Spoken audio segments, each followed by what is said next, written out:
Some legends are born from fear, but this legend learned to feed on it. The night was heavier than usual. Even the wind seemed to move carefully, afraid to disturb the sleeping woods. Deep inside the northern forest of Ravenshade, beyond the rotting trails and broken fences, a house stood where no one dared to go. It wasn't on any map, not on any GPS. Yet, it had stood there for 800 years, breathing, changing, remembering. And inside that house, he slept. The bed was large, made of black wood, its surface cracked by time. A single oil lamp flickered on the corner table, casting half a shadow over the creature lying there. A man at first glance, but only at first. His hair was silver gray, glinting under the faint light. His chest rose and fell slowly, but his heartbeat was not human. It was too calm, too ancient. He was the last of his kind, a cursed being who had lived through centuries of blood, fire, and betrayal. His name, once whispered in fear, was Kale the Wolf of Halloween. Once every year, on the night when the moon bleeds orange and the dead remember their names, he awakens. No calendar could predict it, but the forest knew. The air grew cold, the owls fled, and the fog crawled closer to the ground. Nature itself bowed before him, not in reverence, but in dread. In 2025, the world had forgotten monsters. They called them myths. But Kale remembered everything. He remembered the fire that burned his village, the sorceress who cursed him with immortality, the first transformation, when his bones twisted and his scream tore through the mountains.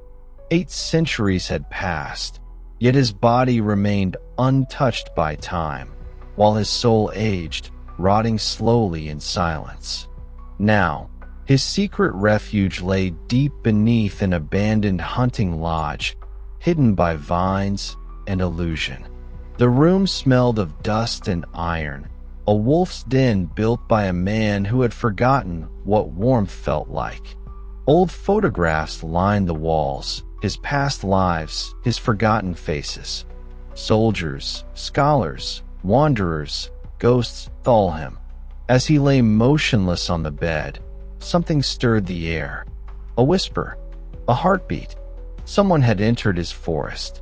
Kale's golden eyes snapped open. For a moment, silence held its breath. Then, the shadows shifted, and he sat up slowly, his muscles rippling under pale moonlight leaking through a cracked window. His claws extended unconsciously, scraping against the wooden floor. He inhaled deeply. The scent was fresh, alive, human. A visitor, the first in decades. Kale's lips curled slightly. Humans, he muttered under his breath. They never learn. Miles away, on the edge of the forest, 2 friends were filming a Halloween vlog. Ethan and Mia, both 22, both foolish enough to chase internet fame into a place even locals avoided. Dude, this is perfect content. Ethan grinned, holding his camera up to the mist.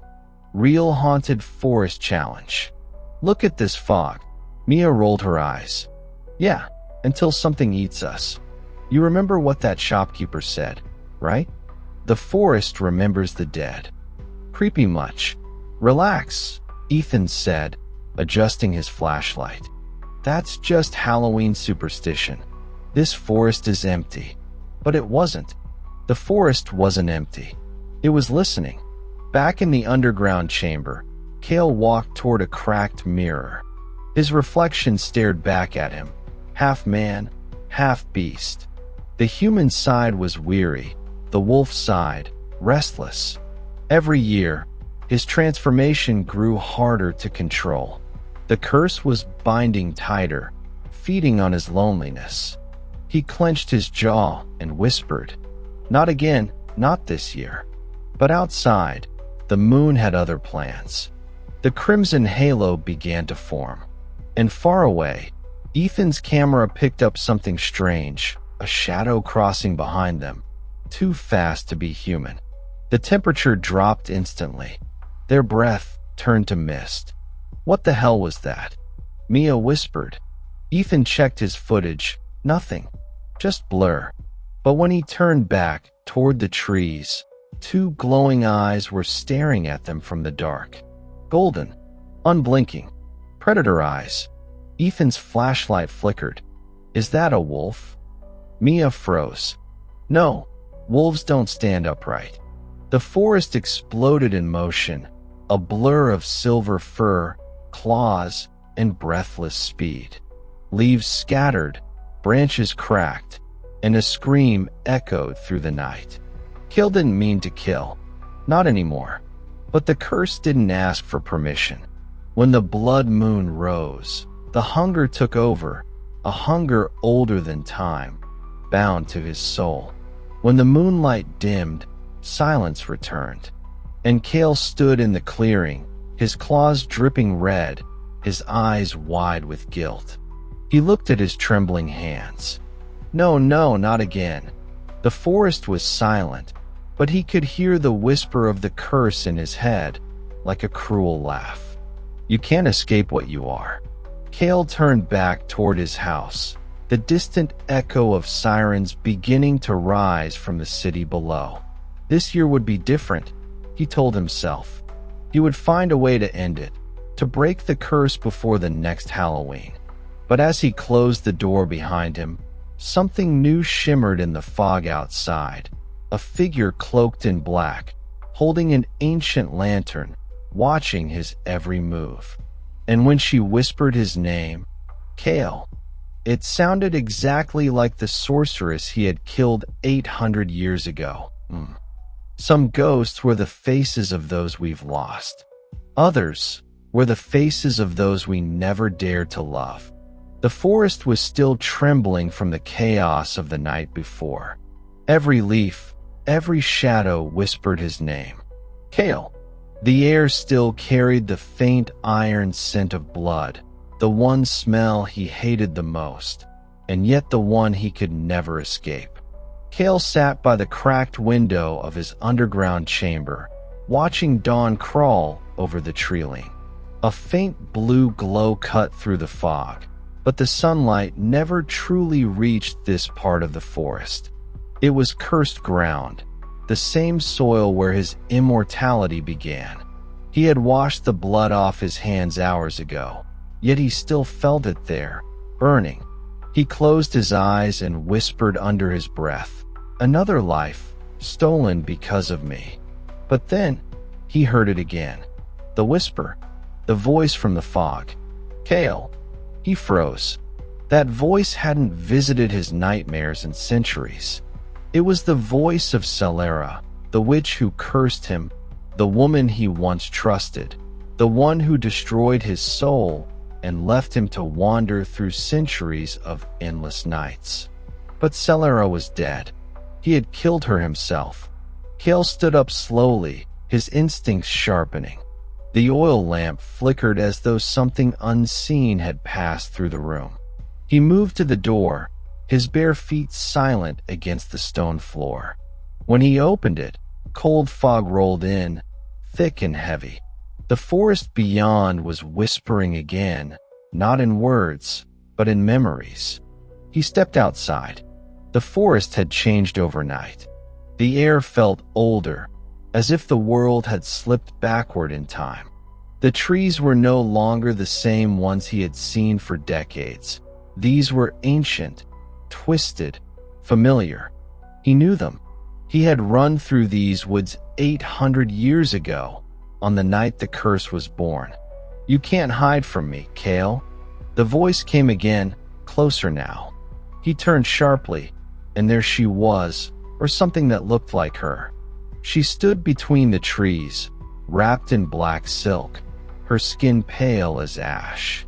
Her eyes glowed faintly blue, like dying stars. And though the fog coiled around her feet, her form was solid. She wasn't a ghost. She was real, or something in between. Celera. Kale's voice cracked slightly, half anger, half disbelief. "You're dead. I watched you die." Her lips curved into a faint smile. "Then perhaps you're still dreaming, my wolf." He took a step forward, his claws unsheathing instinctively. "Why now? Why after all these years?" "Because the curse is waking," she said softly. "You thought you were its prisoner, but you were only its keeper." Her words cut through him like a blade. Keeper? What did that mean? Before he could respond, the fog surged around her, and she vanished, leaving behind only a silver pendant lying in the dirt. He recognized it instantly. It was his. The pendant of Linares, the moon goddess, the same charm he had worn when Celera cursed him. Kale picked it up slowly, his hands trembling. The metal was warm, alive. It pulsed once, twice, then silence. Meanwhile, in the city below, news was spreading fast. 2 young vloggers had disappeared in the forest overnight. Their last video, found half uploaded, showed only a flicker, 2 glowing eyes, and a scream. It went viral by morning. #HalloweenWolf trended within hours. Police helicopters began searching the area, and for the first time in decades, Kale's sanctuary was no longer invisible. As night fell again, Kale sat near his fireplace, the pendant clutched in his hand. The world outside was changing, and something told him it wasn't just the humans this time. He could feel it. The same energy that cursed him was stirring again, ancient magic, restless and angry. His door creaked, not from wind, from movement. Kale turned sharply, growling low in his throat. A figure stood at the edge of the dim light, hooded, trembling, but human. It was Mia. She was alive. Her eyes were wide with terror, and blood streaked across her arm. She looked at him as though she'd seen death itself. It killed Ethan," she stammered. "That thing, it wasn't an animal, it was you." Kale's jaw tightened. "You shouldn't have come here." "You killed him," she screamed, backing away. "You're a monster." He could have silenced her. A growl, a flash of speed, it would have been over. But something in her eyes stopped him. Fear, yes, but also something else. Pain, confusion, the same look he had given the night he was cursed. "I didn't mean to," he said quietly. "I'm not what you think." "Then what are you?" she asked, shaking. Kale hesitated. Something that shouldn't exist. Before either could speak again, the pendant in his hand glowed faintly blue, the same shade as Solara's eyes. And from the fog outside came that same whispering voice, now echoing with fury. "You broke the pact, Kale. The world must remember its monsters." The air turned icy. The fire dimmed. Kale's reflection flickered in the window. For an instant, he saw not himself, but 1,000 wolves standing behind him, their eyes glowing, waiting. And outside, the moon bled orange again. Kale grabbed Mia's hand. "You need to leave. Now." "Where?" she cried. "They're searching the woods. They'll find you. Then they'll die too," he said coldly. The ground began to tremble. A low rumble rolled through the forest, followed by a deafening howl. Not his, but something far larger, deeper, older. Mia froze. What was that? Kale's eyes darkened. The curse, it's not just me anymore. Hours later, as they ran through the fog toward an old bridge that crossed the frozen river, Kale finally spoke again. "She's back," he said bitterly. "Celera, or what's left of her. The curse is changing. It's multiplying." "Multiplying?" Mia asked, her voice shaking. He looked at her, his wolf eyes glowing faintly in the dark. "You think this is about one monster? No.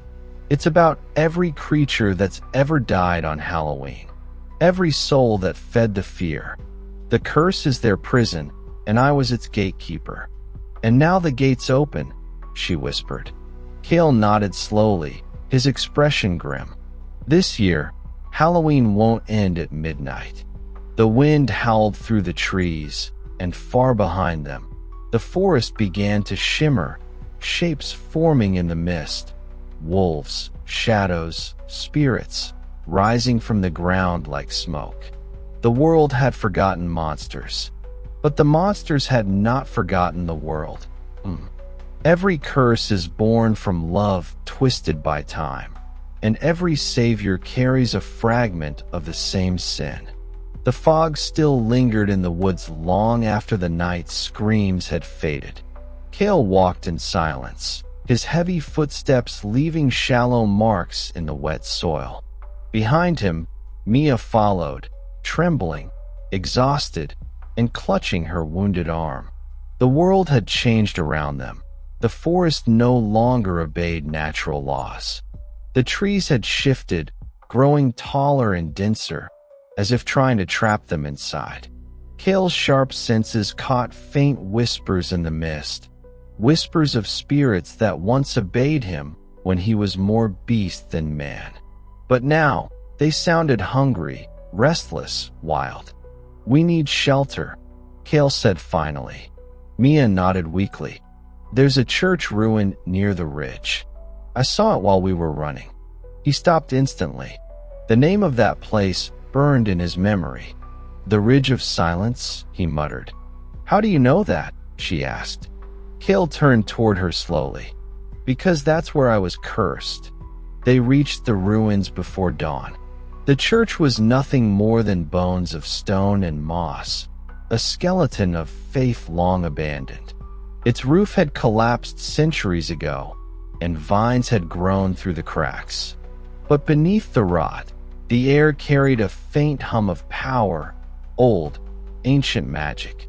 Mia's flashlight flickered as they stepped inside. The stained glass windows, cracked and half-fallen, still glowed faintly with the reflection of the blood-red moon above. Kale touched one of the shattered walls, his claws scraping the stone. This place was sacred once, he said quietly, until she found me here. Salara, you said she cursed you, Mia said, her voice trembling. Why? Kale stared into the shadows. Because I killed her. 800 years ago, Kale was a warrior, a protector of a small mountain village that worshipped the moon goddess Linares. Every harvest, they offered silver, songs, and prayers to keep the night spirits away. But one year, the offerings failed. Wolves came in endless packs, and among them, a witch, Salara. She came with fire and fog, claiming the village owed her a debt for defying the old gods. Kale had fought her, blade against magic, and when she tried to take his sister as payment, he lost control. He killed her with her own dagger, a dagger made from moonstone. But dying witches do not forgive. You will live forever, she had said, blood in her teeth, eyes glowing like dying stars. And you will hunger forever too. You'll remember every life you take until time itself forgets your name. And she kept her promise. Back in the ruined church, Kale's breath grew heavier as the memories returned. He placed the silver pendant, the one he found in the forest, onto a cracked altar. The stone pulsed faintly, just once, like a heartbeat. Mia watched carefully. That thing, what is it? It's her seal, Kale said. The bond that ties me to the curse. It shouldn't exist anymore. Unless... He turned toward her, eyes narrowing. Unless someone brought it back. Mia hesitated, stepping back. You think I did this? Kale's golden eyes glowed faintly in the darkness. You entered my forest. The curse awakened that same night. And now Salara's voice returns. Tell me, what are you hiding? I'm not hiding anything, she shouted. I don't even know who she is. But as she said the words, the pendant on the altar glowed brighter, reacting not to Kale, but to her. Kale froze. The glow intensified, forming faint patterns in the air, swirling, ancient runes written in moonlight. They wrapped around Mia like threads of silver energy. Her hands shook. "What's happening to me?" Kale's expression turned grim. "You're connected to her." "To Celera?" she whispered. "Yes." He stepped closer, his tone dark and low. "Her blood runs in your veins." Mia's eyes widened in disbelief. "That's impossible. My family." "Your family is the reason I still walk this earth," Kale interrupted. "Celera didn't die that night. Not completely. She sealed part of her soul into her bloodline, waiting, watching, until one of her descendants was born strong enough to break, or revive, the curse." Mia stumbled backward, shaking her head. No, this can't be real." Kale turned away. "You think I wanted this to be real? I've lived centuries praying it wasn't." Outside, thunder rolled across the mountains. The moon's red glow was starting to fade, a sign that Halloween's first night was ending. But something worse was replacing it. The ground trembled. Kale stepped outside, scanning the trailing. The fog had grown darker, thicker, but it wasn't fog anymore. It was moving. Within the haze, he saw them.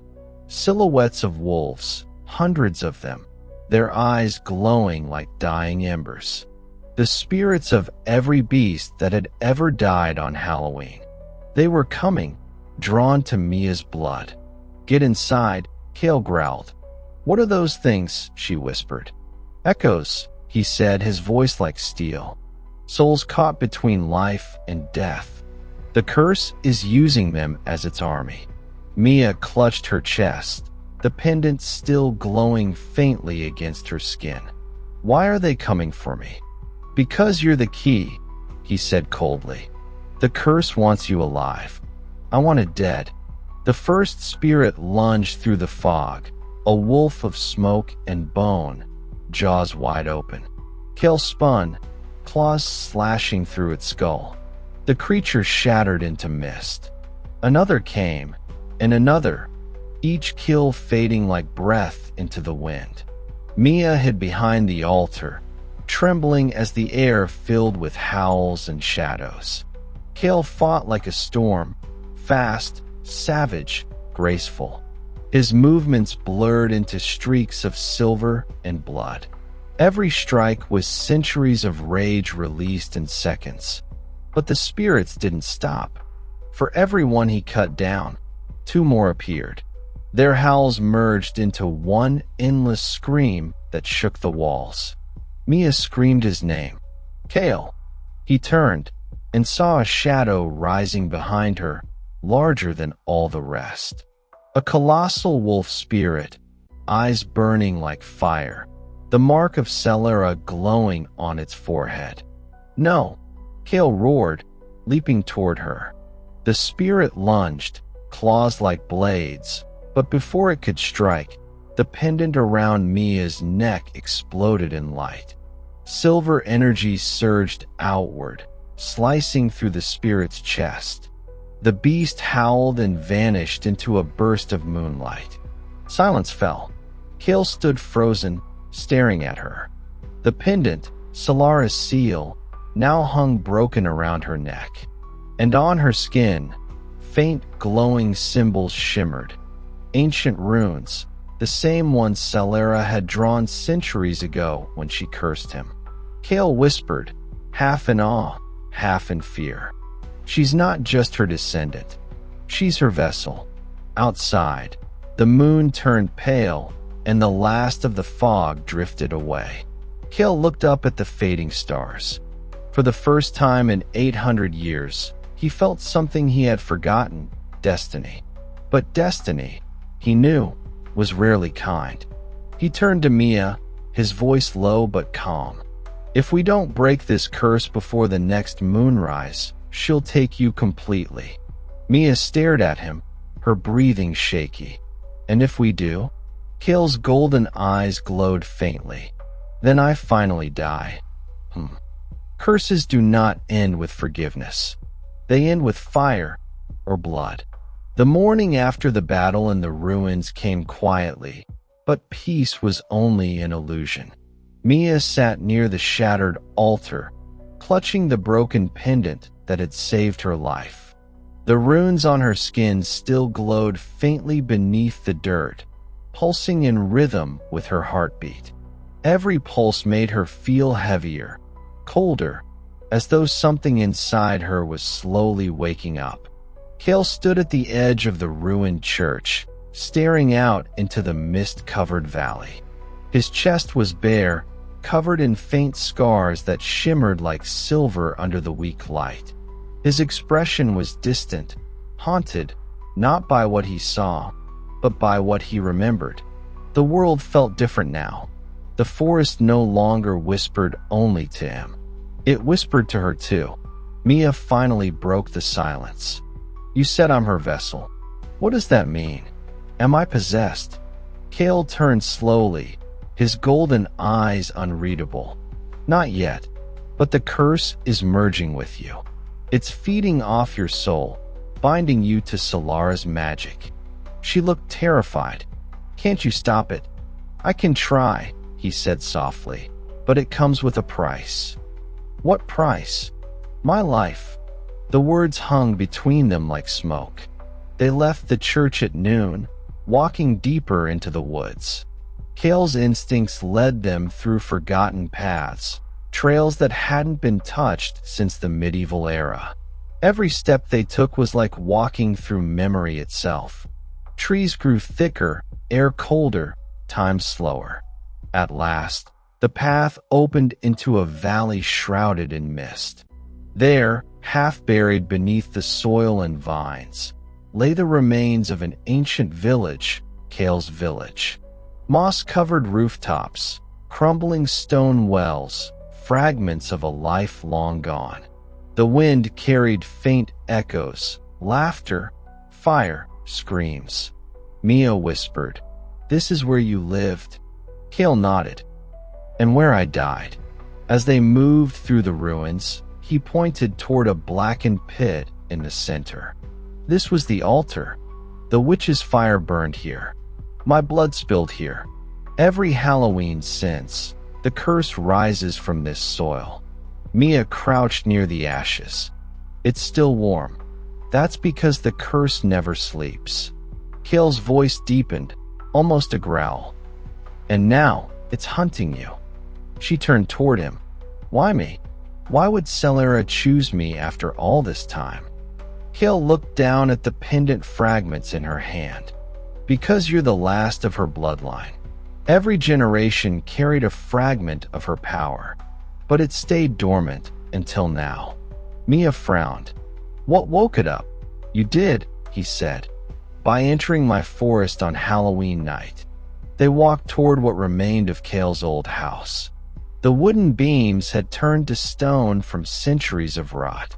The inside was filled with relics, shattered swords, faded scrolls, and a mirror cracked across the middle. Kale stopped in front of it. His reflection stared back, half man, half beast, the same image he saw every time he closed his eyes. But this time, something different appeared behind him. Solara's face. He froze. Her reflection smiled softly, almost lovingly. "You brought her home," she whispered. "Good." Kale turned instantly, claws unsheathing, but there was no one there. Mia stepped back, alarmed. "What happened?" He didn't answer. He stared into the mirror again, and saw now not Solara, but Mia. The reflection had changed.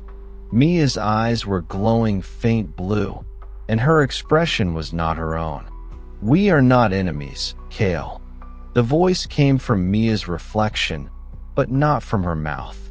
"You were my greatest sin and my greatest love." Kale's heartbeat quickened. "Solara, she is awakening," the voice continued. "And when she does, the curse will complete itself. You'll be free, but she will rise again." The glass shattered. Mia gasped and fell to her knees. The runes on her skin flared brighter, searing through her veins. She screamed, clutching her chest. Kale rushed forward, grabbing her by the shoulders. "Breathe. Stay with me." I can't," she cried. "It's burning." Kale pressed his hand over the runes, his claws piercing his palm. Blood dripped onto her skin. The glow dimmed instantly. The magic hissed, retreating like steam into the air. Her breathing slowed. She looked up at him, trembling. "What did you do?" Kale's expression darkened. "I bound part of my life force to you. It will hold the curse back for now." She stared at him. "You just said it could kill you." He turned away. "I've died before." As night fell, the valley grew darker. The mist thickened again, but this time it wasn't empty. Shapes moved inside it, silhouettes of wolves, spirits, and human figures cloaked in shadow. Their whispers filled the air like static. Kale's claws flexed.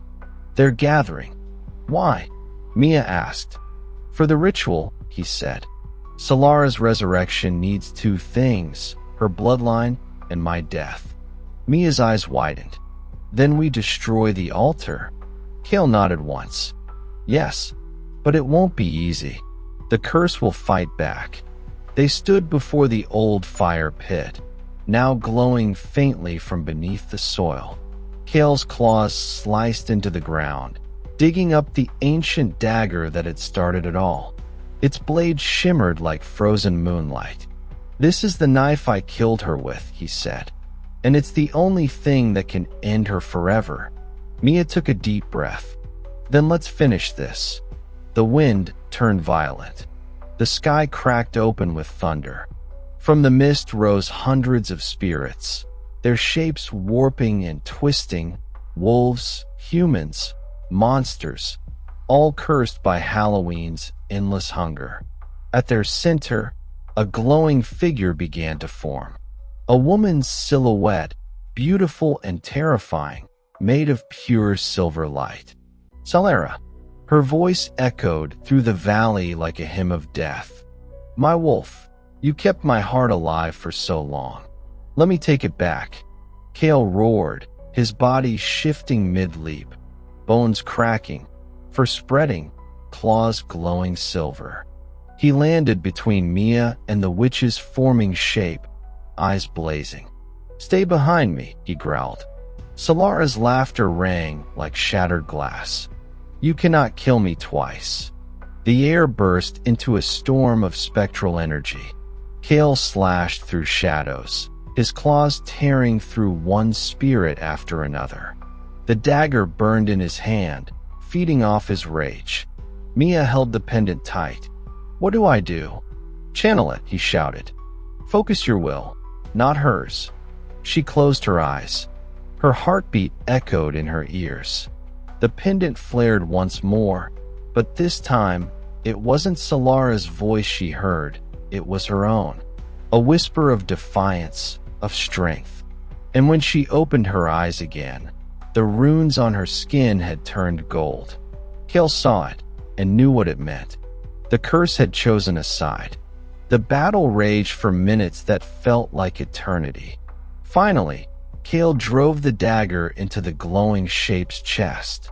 A scream split the sky, a mix of rage and sorrow, before everything exploded into blinding light. When the dust settled, Solara's image was gone. The altar was nothing but ashes again. Kale fell to his knees, exhausted, breathing heavily. Mia ran to him. "It's over, we did it." But Kale didn't answer. Blood dripped from his mouth. His eyes dimmed, fading from gold to gray. The dagger lay beside him, cracked, smoking. "Kale," she whispered, shaking him. "Stay with me." He looked at her one last time, weakly smiling. "It's funny," he murmured, his voice fading. 800 years, and I finally feel alive."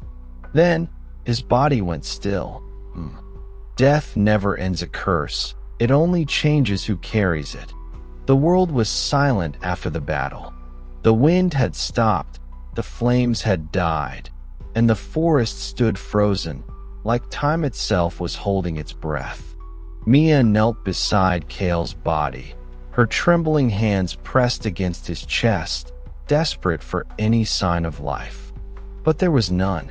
The dagger that had ended Solara's curse still glowed faintly beside him, its silver blade cracked and steaming. Around them, the mist swirled in quiet circles, not hostile anymore, but watchful. The spirits had vanished into the ground, leaving behind only silence and the faint smell of burnt ash. Mia's tears fell on Kale's furred arm. "You can't die like this," she whispered. "Not after everything." Her voice cracked. "You promised you'd protect me." No answer. The forest gave her nothing but the sound of her own grief. Hours passed. The moon had climbed high, full, blood orange, heavy with the light of Halloween's end.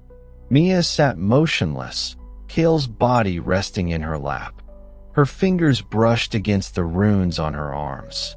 They still glowed faintly gold, warm, pulsing. And then she heard it.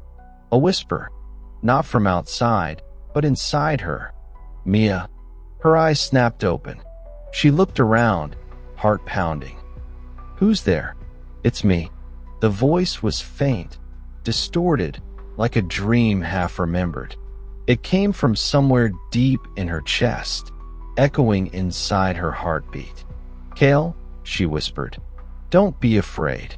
Her breath hitched. "You're alive. Where are you?" "Not alive. Not dead either. When I bound my life to yours, I left part of my soul inside you. When the curse shattered, that part stayed." She covered her mouth, shaking. "You're in me. I am your shadow now." She stood, disoriented, stumbling back from the altar ruins. The forest around her was changing. Faint blue light flickered through the trees, ghostly fireflies swirling like lost memories. "What does this mean, Kale?" she asked aloud. "Are you trapped? Can I free you?" "You can't free me. Not yet. The curse didn't die. It shifted. I carried it for 800 years. Now it's inside you." Her knees buckled. No, that's not possible." "It is. You destroyed Solara's spirit, but her essence still lingers. And it's searching for a body." Mia's skin prickled with cold. "Mine." "Yes," the voice murmured. "You are her vessel, and I'm the only thing standing between you and her resurrection." The next morning, she buried Kale's body beneath the ancient oak in the valley. She used the broken dagger to carve his name into the bark, Kale of the Moonfire clan. Her hands were shaking the whole time, but she didn't cry. The voice inside her made sure she didn't. "Don't waste tears. Wolves don't mourn. They wait." She almost smiled through her exhaustion. "You sound just like yourself." "That's because I am myself. Just not as you knew me." She looked at the pendant in her hand, still glowing faint gold. "What happens now?" "You run," Kale's voice said. "You hide. And when the next Halloween comes, you fight again." Days passed in silence. Mia built a small shelter in the forest using old tools and branches. She hunted, foraged, learned to survive, and every night, she spoke to Kale through the fire. Sometimes, she would feel his presence more strongly, as if the smoke itself carried his form. A faint outline, glowing eyes in the dark, a wolf's shadow resting beside her. She asked him questions about the past, about Solara, about the curse, about his life as a human before all this. "You were in love with her, weren't you?" she asked one night. "Yes," the voice admitted after a long pause. "Solara wasn't always evil. Once, she wanted to save the world, the way you do now. But love turned to fear, and fear turned to rage. When she tried to bind eternity, she lost her soul to it. Mia stared into the fire. And you killed her because you loved her too much to let her destroy everything. I killed her because I couldn't kill myself, Kale whispered. And she cursed me for it. Silence stretched between them, long and heavy. Then, faintly, she heard him add, "Now you carry both our sins." Weeks turned into months. Autumn deepened, and on the edge of the forest, humans began to return. They came in trucks and construction machines, clearing land for a new town. Their lights cut through the mist, bright, artificial, unaware of the curse sleeping beneath their feet. Mia watched from the shadows, Kale's voice tense in her mind. They're digging into the burial ground. If they disturb the ashes, the seal will break. We can warn them, she said. Tell them to stop. They won't believe you. Humans never do. Mia clenched her fists. Then we stop them ourselves. Mia. No, Kale. I'm not running anymore. You said wolves don't mourn. They wait. Well, I'm done waiting. For a moment, there was silence. Then Kale's voice softened. Then I'll guide you. That night, she walked into the new construction site. The machines stood silent under the moonlight. The forest wind whispered through steel beams and half-built walls. And beneath the soil, something pulsed. A heartbeat. Slow. Ancient. Mia felt it vibrate through her feet. Kale, do you feel that? Yes. It's Solara's heart. They dug too deep. She looked around. Then we bury it again. But before she could move, the earth cracked open. A blinding blue light burst upward, a pulse of energy that threw her back. The machines around her sparked and died. From the pit rose a wave of smoke, swirling and shaping itself into something almost human. You tried to end me, little wolf. The voice was soft, but it cut through her skull like a blade. Mia's eyes widened. Solara. The shape solidified. A spectral woman with flowing white hair, empty eyes, and a crown of bone. Her form flickered, unstable, but her power was undeniable. My soul lingers in your blood. I will be reborn through you. Mia stumbled back. Kale, what do I do? Fight her. Use the runes. Focus your heartbeat. She gritted her teeth, closed her eyes, and let the gold runes on her arms flare. The light burst from her skin like fire, clashing with Solara's ghostly energy. The air screamed around them, two ancient magics tearing the night apart. Solara's form flickered violently. You cannot resist me forever, child. The blood remembers. And so does the wolf. Kale growled through Mia's lips, his voice mixing with hers. Their power merged, gold and silver swirling like twin storms. The earth shook. The pit collapsed, burying Solara's form beneath stone and shadow once again. Mia fell to her knees, panting. Her hands trembled, glowing faintly. Is it over? She whispered. For now, Kale said quietly. But every Halloween, she'll try again. And as long as you live, she'll hunt you. She looked up at the moon, now pale white against a torn sky. I'm not afraid, she said. Good, Kale replied, his voice fading gently in her mind. Because the next time she rises, you won't be alone. The wind blew softly through the trees. The mist returned, curling around her feet like old friends. And somewhere deep in the forest, a wolf howled, low, mournful, eternal. Mia smiled faintly. For the first time in centuries, the curse felt alive. Not as punishment, but as protection. The wolf of Halloween had found his heir. Power without pain is just illusion. The curse will train you, but it will never love you. The forest had changed. It was no longer a place of fear, but of testing, an endless labyrinth of whispering trees and half-remembered spirits that moved when she blinked. The old world slept beneath its roots, but Mia had learned that nothing here ever truly died. It had been 6 months since Solara's partial return. 6 months since Kale's soul had fused with her own. By day, Mia built her strength. By night, she listened to the voice in her head, the wolf that would not sleep.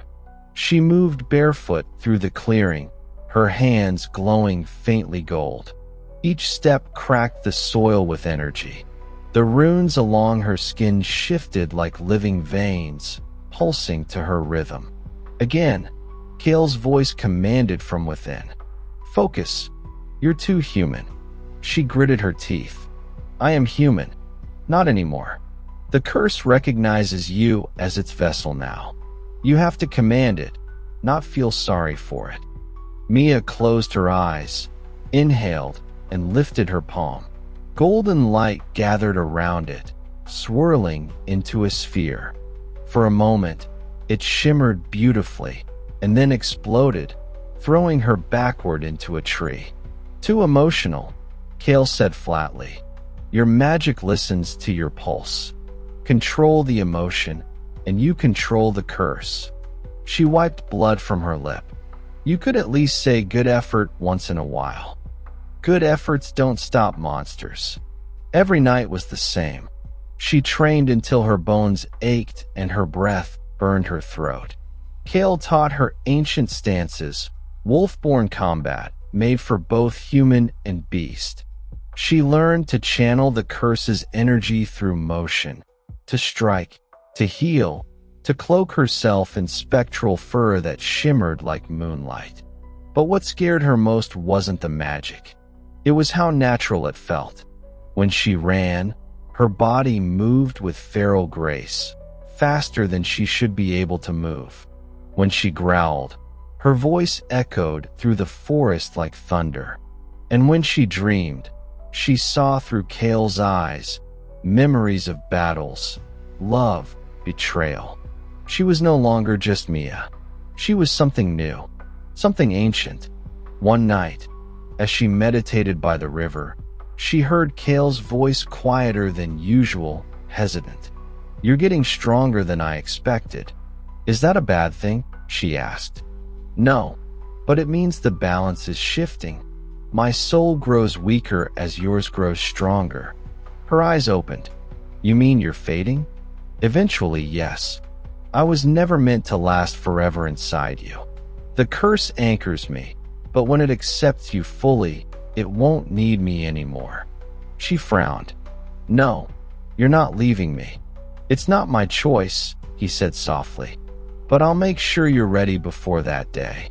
The silence between them felt heavy, not sad, but inevitable, like a promise neither of them wanted to keep. Weeks later, a storm rolled through the valley. Lightning tore across the sky, and the wind screamed through the trees like 1,000 lost souls. Mia stood on a cliff's edge, drenched, unflinching, her hair whipping like fire. This was her final test. "Do you feel it?" Kale's voice whispered. "The storm's heartbeat. Match it. Control it." Mia closed her eyes. The rain fell harder. Thunder rumbled in her chest. Her runes flared, bright, golden fire racing across her arms, her spine, her heart. "Now what?" she shouted over the storm. "Call the curse. Let it answer your command." She spread her arms wide and screamed. The sound wasn't human. It was a wolf's howl mixed with lightning. The storm answered. A column of golden energy burst from the sky, striking the ground in front of her. The forest flashed white. Trees bent, the river rose, and the air shimmered with power. Kale's voice echoed through her mind, proud and a little afraid. "You've done it." Mia fell to her knees, trembling, her body steaming from the energy surge. "What was that?" "The awakening. You've reached the threshold. The curse now obeys you." She looked at her reflection in a puddle, her eyes glowing gold, her pupils slitted like a wolf's. "I don't even recognize myself anymore," she whispered. "Good. The world shouldn't recognize you either." Over the next few months, Mia and Kale explored beyond the forest.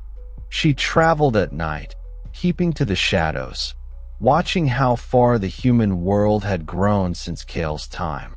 Cities glittered on the horizon like false stars. Roads carved through the wilderness.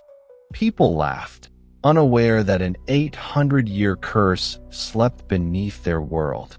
Kale's tone turned grim. "They've forgotten what waits in the dark." "They'll remember," Mia replied. "When Halloween comes." "That's what I'm afraid of," he said. One evening, they reached the remains of a burned village, half buried under vines and rust. Mia recognized the architecture. It was Kale's village. But something was different this time. The air was alive again, whispering. Mia's pulse quickened. "Do you hear that?" "Yes," Kale said. "It's not wind. It's her." From the ruins, blue mist began to rise, forming faint shapes, silhouettes of villagers frozen in their final moments. They weren't attacking. They were watching. "They're echoes," Kale explained. "Souls that never found rest." Mia stepped closer, her hand glowing faintly. "Can I free them?" "You can try."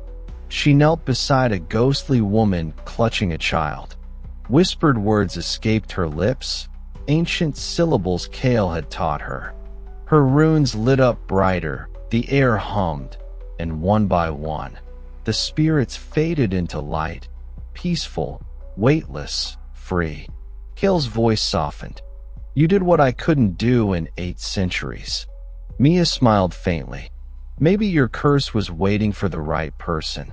For the first time, Kale laughed, a low, tired sound. "You might be right." But before she could reply, the ground beneath her feet trembled. The air split open with a scream that wasn't human. From the pit in the center of the ruins, something began to rise, black smoke laced with blue flame. The spirits that had faded began to twist again, merging into a larger, darker shape. "No," Kale growled. "That's not her. That's something worse." The shape solidified into a monstrous figure, part wolf, part shadow, eyes burning red. Mia took a step back. "What is that?" "The remnant," Kale said. "The leftover hunger of every cursed soul. I trapped it here centuries ago. It's free now," she whispered. "Then you must put it down before it finds a new host." Mia braced herself as the creature lunged. She rolled aside, striking her palm against the ground. A shock wave of golden energy burst outward, throwing the beast back. It roared, 1,000 voices at once, and charged again. "Kale, tell me what to do." "Don't fight it head on. It feeds on pain. You must give it peace." "How?" "The same way you freed the others, but with your whole soul." Mia hesitated. "That could kill me. Then die a wolf, not a victim." Her heart thundered. She closed her eyes, pressed her hands together, and whispered the ancient words again, louder this time, through tears, through pain. The runes across her skin burst into golden fire. Her hair lifted in the wind, her body glowing brighter and brighter until the night itself seemed to retreat. The remnant screamed, and then it was gone. The air fell still. Mia collapsed, gasping. Kale's voice whispered weakly in her mind. "You've done it, Mia, but your light is burning too fast." She forced a smile, staring at the stars. "I'm fine, just tired. Rest now. You've earned it." As her eyes closed, she thought she saw Kale. Every curse waits for its season, and Halloween is the night all debts come due. The wind changed first. Mia felt it before the rest of the world did. the cold shift in the air, the metallic taste of coming blood. It was late October, and the forest seemed to be holding its breath again. The animals had gone silent. The leaves refused to fall, and the moon, though still a week from full, glowed too bright for comfort. "It's starting," Kale's voice murmured from within. "The seal is thinning." Mia stood on a cliff overlooking the valley. In the distance, she could see the faint orange flicker of city lights, the human world celebrating Halloween with plastic masks and fireworks, completely unaware of the real monsters stirring beneath their feet. "How long do we have?" she asked quietly. "Until midnight," Kale said. "That's when the boundary between worlds fades. If Solara's remnant finds a way through, she'll rise again." Mia clenched her fists, the golden runes on her forearms pulsing faintly. "Then we stop her before that happens." "Not just her," Kale warned. "There are others now, things that fed on her power while she slept. They'll come for you first." She smirked. "Then let them try." That night, she walked into town for the first time in months. The streets were alive with laughter, neon lights, and children in costumes. Witches, skeletons, wolves. No one noticed the real thing walking among them. Mia wore a dark hoodie, her golden eyes hidden behind tinted glasses. Her aura pulsed faintly beneath her skin, but Kale helped her suppress it. "Careful," he whispered. "Your power draws them." "Then I'll use the noise to hide," she murmured. She wandered past stores and food stalls, her gaze scanning every shadow. It felt strange, being surrounded by people again, pretending to be normal. Every scent, every heartbeat around her felt too loud. Her senses were beyond human now. She could hear the city's pulse, and under it, something darker. "Kale," she whispered, stopping mid-step. "Do you feel that?" "Yes. South side. The graveyard." She turned sharply and began to run. The graveyard sat on the town's edge, half forgotten behind rusted gates and broken statues. The fog there was thicker, unnatural. It coiled like fingers, reaching for her legs. When she entered, the air went still. "This is where they're breaking through," Kale said grimly. "I can smell the curse, rotten and old." Mia knelt beside an open grave. The soil was fresh. The headstone read, "Celera Moonfire, 1225 AD. Her breath caught. They unearthed her, or something pretending to be her. The earth trembled. Mia jumped back as the soil burst upward. From the pit crawled a figure, not flesh, not bone, but shadow wearing a woman's face. Solara's spirit, half-formed, her eyes blazing blue flame. "You tried to bury me," she hissed. "But the curse never dies, it only evolves." Mia's runes lit instantly. "You're not coming back again." Solara's laughter echoed like shattered glass. "You carry my heart, child. Every beat you take feeds me." She raised her hand, and the tombstones around them cracked open. From each grave, black mist poured out, shaping into twisted wolf-like creatures, Solara's spawn. Mia backed away. "Kale, don't hesitate," he growled. "They're not alive." She slammed her palm against the ground. A ring of golden energy burst outward, disintegrating two of the creatures instantly. The others lunged. She ducked, rolled, and struck with blinding precision. Each impact left trails of glowing fire in the air. "You're faster," Kale noted. "Your control's improving." "Thanks. Any tips for killing a ghost?" "Yes," he said dryly. "Be angrier." Celera shrieked, her voice shaking the air. "You think you can defy your own blood? You are me." Mia's eyes blazed gold. "Then I'll end myself if I have to." Kale's spirit flared around her, a shimmering silver wolf overlapping her body like armor. Together, they charged. Celera met her with blue flame.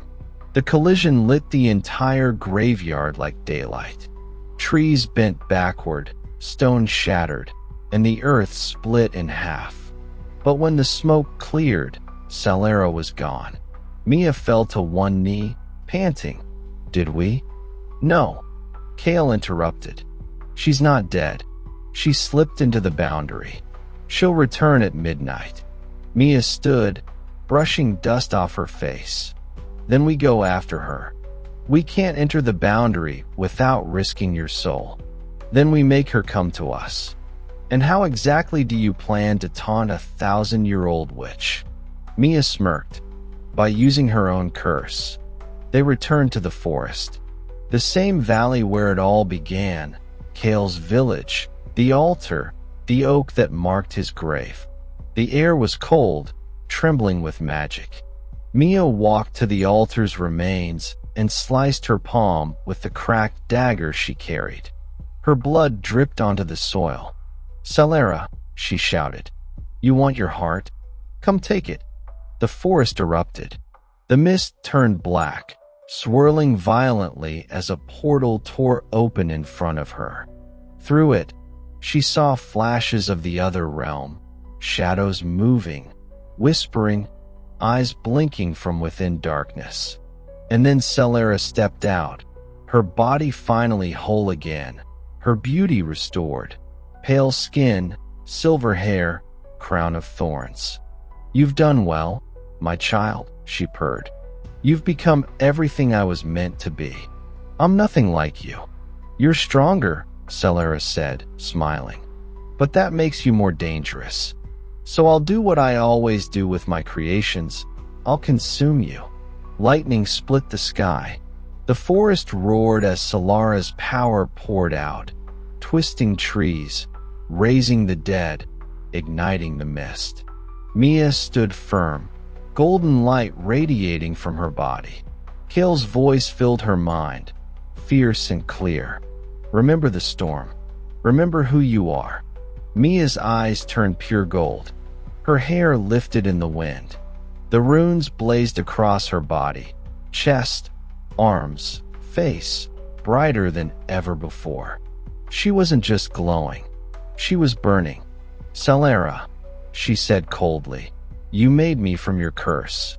But Kale gave me his soul. You built a monster. He built a guardian." The air exploded. The final duel began, gold versus blue, life versus death. Every strike was thunder. Every block was lightning. The ground split beneath their feet. The entire valley became a storm of light and shadow. Celera's laughter turned into screams as Mia drove her power forward, each pulse stronger than the last. "Now, Mia," Kale shouted. "Seal her."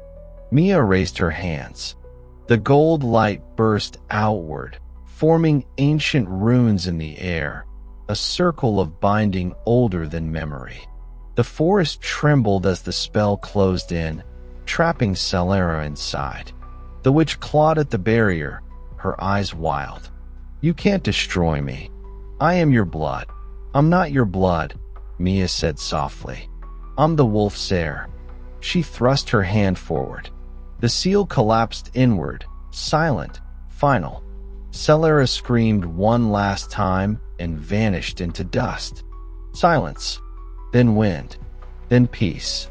The mist cleared slowly. The forest breathed again. The stars returned. Mia fell to her knees, exhausted, staring at the fading light where Celera had stood. "It's over. For now," Kale said gently. "But you did what even I couldn't." She smiled faintly. "Then maybe you can finally rest." "Not yet," he said. "You'll still need me. The world will fear you when they find out what you are." She looked toward the city lights beyond the trees, faint and distant. Let them when the world sees a monster, it forgets to ask who created it. The night after Celera's defeat, silence ruled the forest. But silence never lasts. By dawn, the town below was swarming with helicopters, sirens, and flashing red lights. News vans parked along the ridge. Reporters whispered about the explosion in the woods.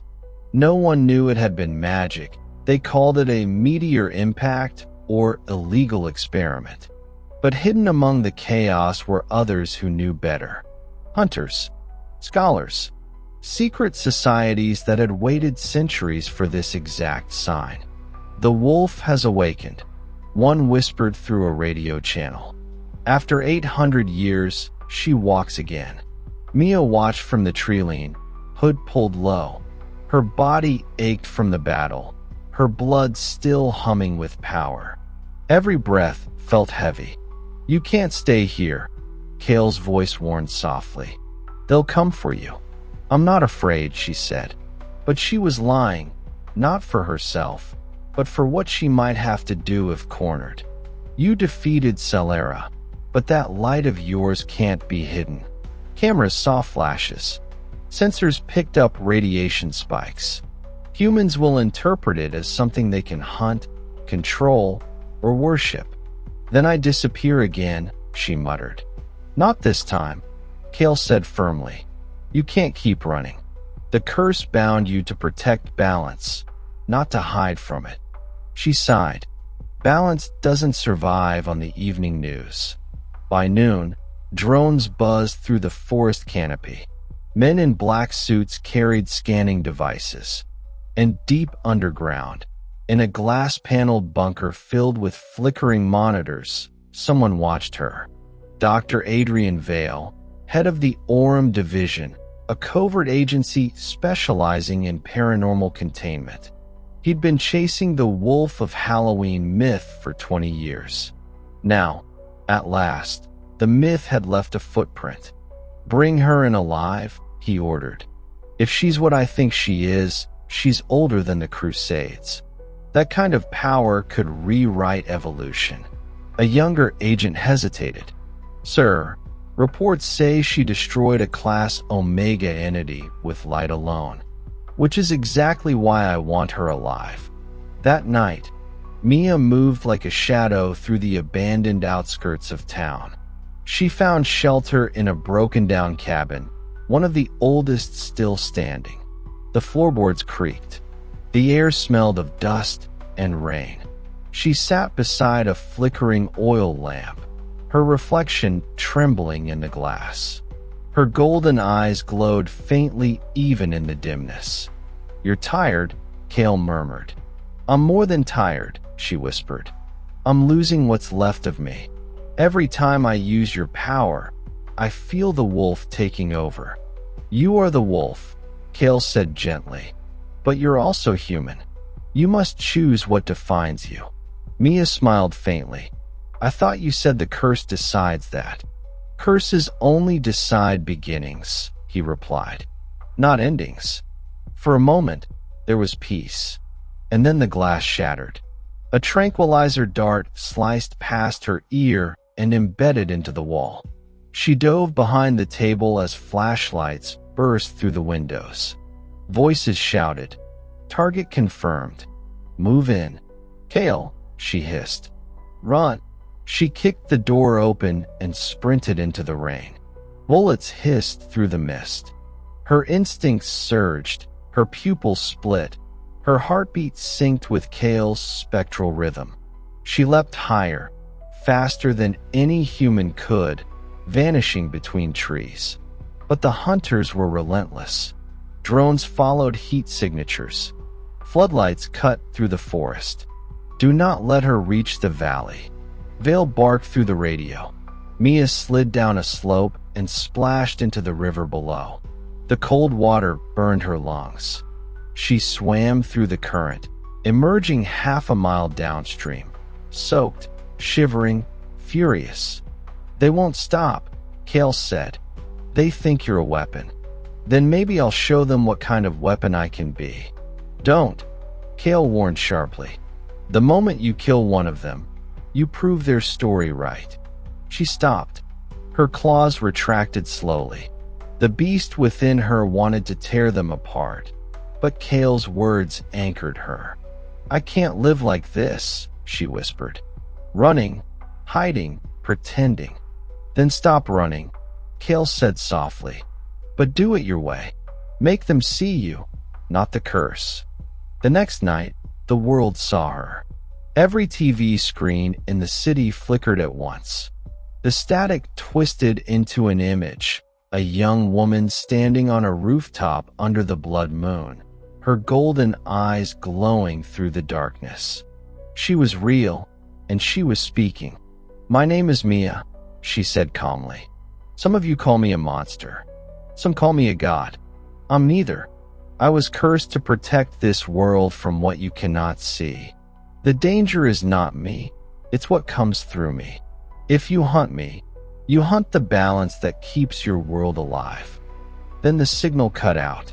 Dr. Vale stared at the frozen image on his monitor, his jaw tight. "So she wants to play prophet now." He turned to his assistant. "Deploy phase 2. If she won't come quietly, we'll draw her out." Meanwhile, Mia had returned to the forest, where moonlight filtered through wet leaves like silver fire. She could feel Kale's presence beside her, fainter now, fading. "You used too much energy," she whispered. "It's all right," he said. "My spirit will rest soon. But you're not done yet. What happens when you're gone? Then you'll have to trust yourself. The wolf doesn't need a ghost anymore." Tears welled in her eyes. "You're the only voice that ever kept me human." Kale chuckled softly. "Then keep that voice alive inside you. That's how I'll live forever." The wind picked up, warm and gentle this time. She could feel him fading, the last echo of the old world dissolving into the new. "Goodbye, Kale," she whispered. "No," he said. "Not goodbye, just silence." And then he was gone. At dawn, the hunters arrived again, dozens of them, marching in formation. Helicopters hovered above the treetops. Vale himself stepped forward, dressed in black tactical gear. "Mia," he called, "you want peace? Come with us. We can help you understand what you are." She stepped out from the shadows, golden eyes blazing in the pale morning light. "You can't contain what was never meant to be caged." Vale's smirk faded. "Then we do this the hard way." He raised his hand. Every gun fired at once. The world turned white, not from bullets, but from her light. Mia's aura expanded in a massive ring, knocking soldiers backward, freezing helicopters midair. For a moment, time itself seemed to bend. When the brightness faded, she stood alone, untouched. The forest around her transformed into gold-tinged ash. She looked at the stunned soldiers and said quietly, "Tell your world this. I'm not your monster. But if you keep hunting me, you'll meet the real ones." Then she disappeared into mist. By evening, every network on Earth carried her image. The legend of the Wolf of Halloween had been reborn, no longer myth, no longer secret. Some called her savior, some called her threat, but none could deny she was real. And somewhere, deep beneath the earth, in a forgotten crypt, a pair of blue eyes flickered open, Solara's curse whispering once more. Even light casts a shadow. The moment the world gives you a name, it also writes your death warrant.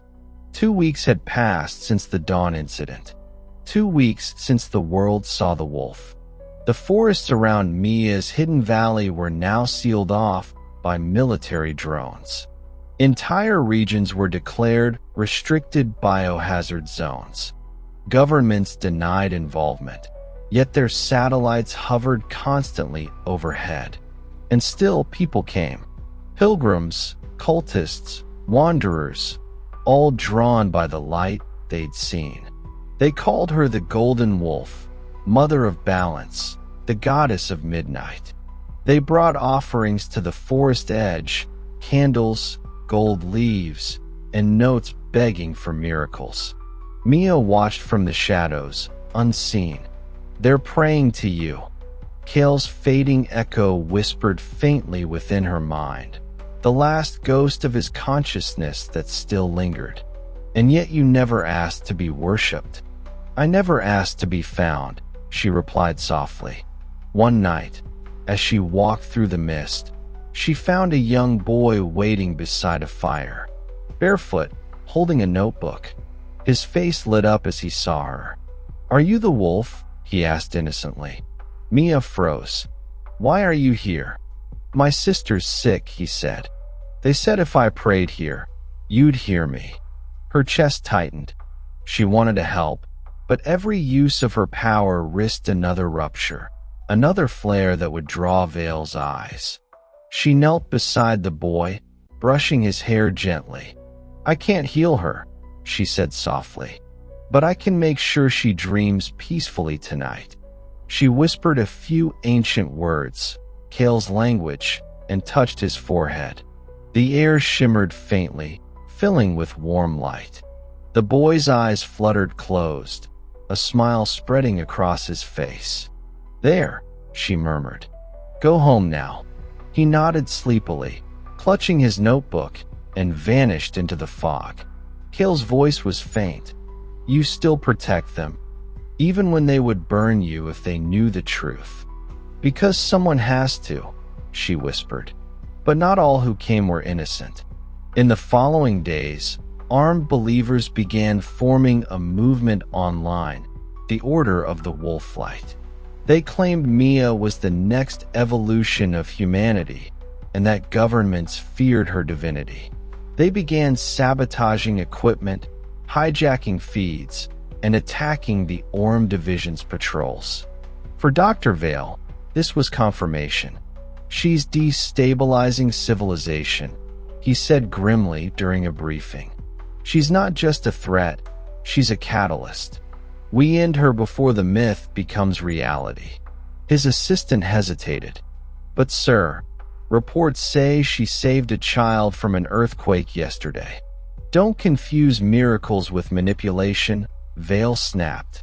"Every tyrant in history started with a miracle." He turned toward the map of the valley, hundreds of red dots blinking across the terrain. "Prepare the purge protocol. We'll cleanse the entire sector." Meanwhile, Mia sat atop an old water tower overlooking the sleeping town. The moonlight painted her silver hair in ghostly tones. She could see both sides, the faithful lighting candles below, and the soldiers moving quietly through the woods. "They're both afraid," Kale's voice whispered faintly. "One fears losing control. The other fears losing hope." Mia exhaled deeply. "And I'm the reason both will bleed.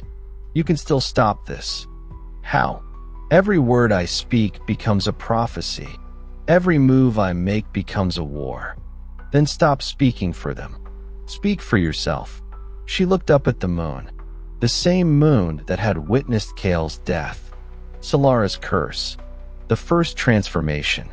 And now it looked down on a goddess no one truly understood. She stood.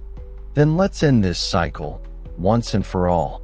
At dawn, she sent a message, not through magic this time, but through the human network.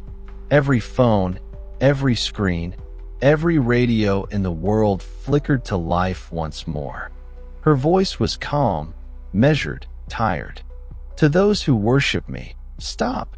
To those who hunt me, stop. I am neither savior nor enemy.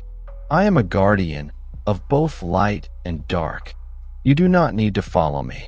You need to remember me as a warning, because what you fear in me still lives in you." For a moment, the world was silent. Then chaos erupted. Some called her message divine scripture. Others called it a declaration of war. By nightfall, Vale's army surrounded the valley. Missiles armed. Energy dampeners ready. They planned to erase everything within a 10-mile radius. Mia felt it. The hum of machines, the smell of oil and static. She stood barefoot on the cold soil, her cloak fluttering in the wind. The moon rose red, Halloween's blood moon. Kale's voice whispered weakly, fading. "It's happening again. Not like before," she said. "This time I choose." She walked to the altar, the same stone circle where Salera once rose, and placed her hands upon it. Golden light spread outward in veins across the earth. "What are you doing?" Kale asked faintly. "Giving them what they want," she whispered. "The wolf of Halloween." The sky cracked open. Every monitor in Vale's base glitched, static forming into her glowing image. She stood in the forest clearing, golden energy swirling around her like fire. "You call me monster." Her voice echoed, layered with both her tone and Kale's ghostly resonance. "But the real monsters are the ones who cannot see beyond fear. If you fire upon me, you fire upon the last barrier holding your world together." Vale clenched his fists. "All units, fire." The missiles launched. For a moment, everything turned white. Then, silence. When the smoke cleared, the valley was gone. Nothing but glassed earth and wind. Vale lowered his binoculars. "Is it done?" But his assistant pointed upward. "Sir, look." Above the crater, floating amid ash and flame, was Mia, radiant, untouchable.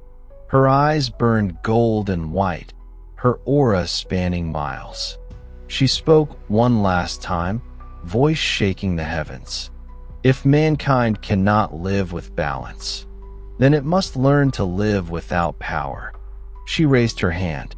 The weapons below turned to dust, their metal crumbling like sand.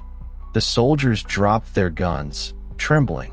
The forest began to regrow instantly, trees sprouting from ash as life rewound itself. Vale fell to his knees, whispering, "My God." Mia looked down at him, sorrow, not anger, in her eyes. "No, Adrian," she said softly. "Not your God, just your mirror." And with that, she vanished in a column of light, dissolving into the wind. Days later, footage of the event spread worldwide. No one could agree on what had happened. Some claimed it was divine. Others insisted it was an illusion. But all who were there remembered one truth. The air had smelled of roses and lightning, and for a moment, the world had felt weightless. The Order of Wolflight built temples. Governments signed secret truces. And somewhere, deep in the rebuilt forest, a faint heartbeat pulsed beneath the soil, golden, calm, eternal. The wolf of Halloween was gone, but her legend had just begun. Legends don't die. They simply wait for the world to need them again. Year 2125. 100 years since the night the sky turned gold. The world had rebuilt itself on the ashes of fear. Technology thrived, cities floated, and AI whispered prayers instead of humans. But the story of the wolf of Halloween still lingered, passed down in fragments, coded into digital myths and bedtime tales. They called her many names. The Golden Flame, the guardian of equilibrium, the one who walked between worlds. To most, she was fantasy, but to a few, the descendants of those who saw her light, she was a prophecy yet unfinished. In a university buried beneath the steel towers of New Kyoto, a young historian named Aria Vale studied an ancient audio recording. A distorted voice repeated over static, "If mankind cannot live with balance, then it must learn to live without power." She leaned closer to her holographic console. The file was labeled, Project Aurum, declassified, year 2026. Aria's eyes darkened. She knew that voice. She had heard it whispered in every secret forum, every hidden archive. It was the voice of the wolf. "They called her a weapon," she muttered. but maybe she was the warning. Behind her, an old man's hologram flickered to life. Her mentor, Dr. Hideo Kimura. Still chasing myths, Arya? They're not myths, Professor. They're erased history. He smiled sadly. So you think this wolf still lives? Arya hesitated. Maybe not as flesh, but if she was energy, light itself, she could still exist. Somewhere out there. Hideo sighed. Careful. The last team that searched for her vanished in the western woods. That's where I'm going, Arya said firmly. Days later, Arya arrived at the coordinates, a forest now protected by law, renamed the Forbidden Valley of Balance. A towering wilderness untouched by machines.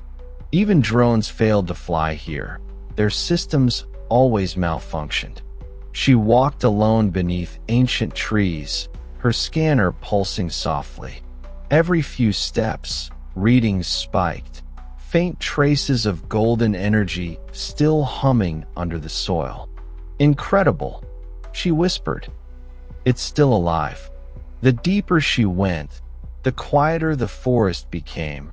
No birds, no wind, just an endless hum, like a heartbeat under the earth. Suddenly, her device flickered and died. The screen went black, and the air grew warm. Hello, she called out. Is anyone? The ground trembled. A single golden spark rose from the soil before her, hovering in the air like a firefly. Then another, and another, until the forest was filled with soft, golden lights, swirling, gathering. She reached out a trembling hand. Is this you? The lights pulsed once, yes. And then a voice, not from outside, but inside her mind, spoke. You came back. Arya froze. Mia? No one's called me that in a long time. Her heart raced. You're real after all these years. I was never gone, the voice said.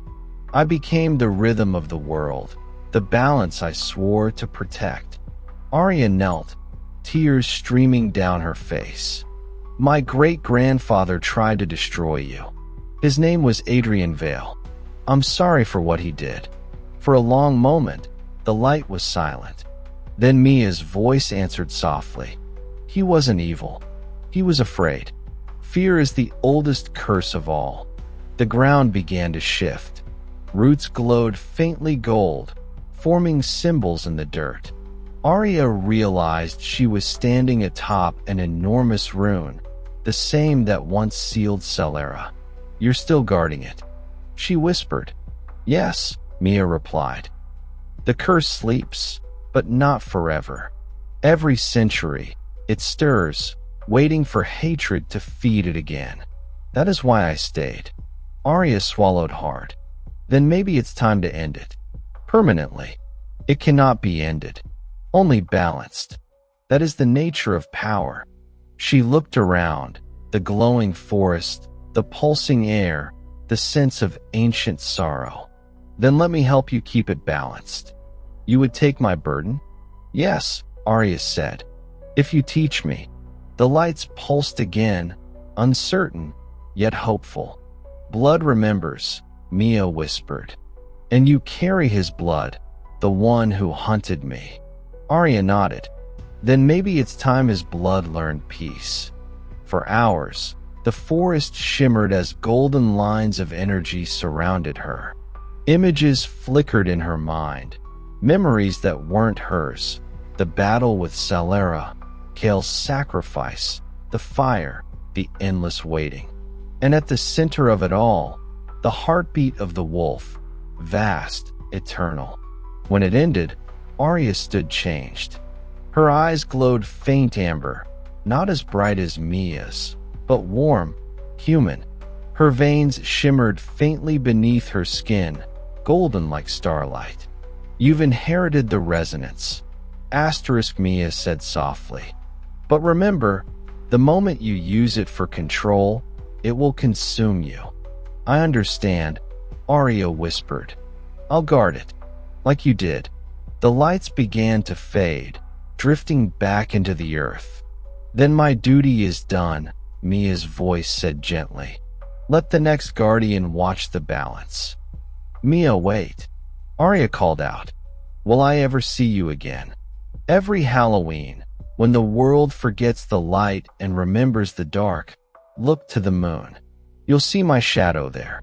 And with that, the glow sank into the ground, leaving only silence.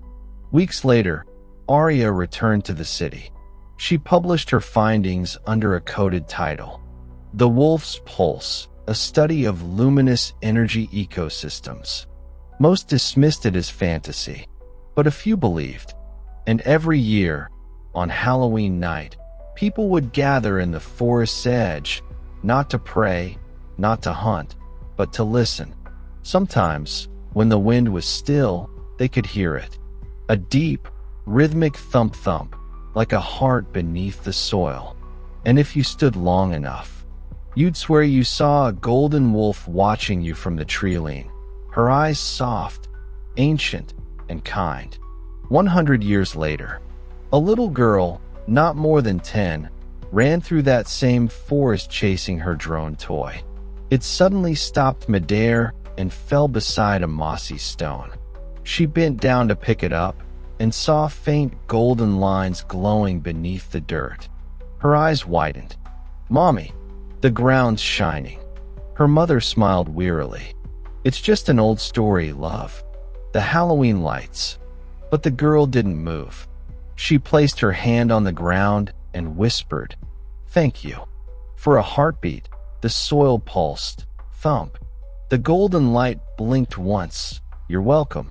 And then faded again into eternal quiet. The legend lived on, not in temples, not in war, but in whispers between generations. The Wolf of Halloween had become what she was always meant to be. Not a monster, not a goddess. Just the heartbeat of a world learning, finally, to live in balance.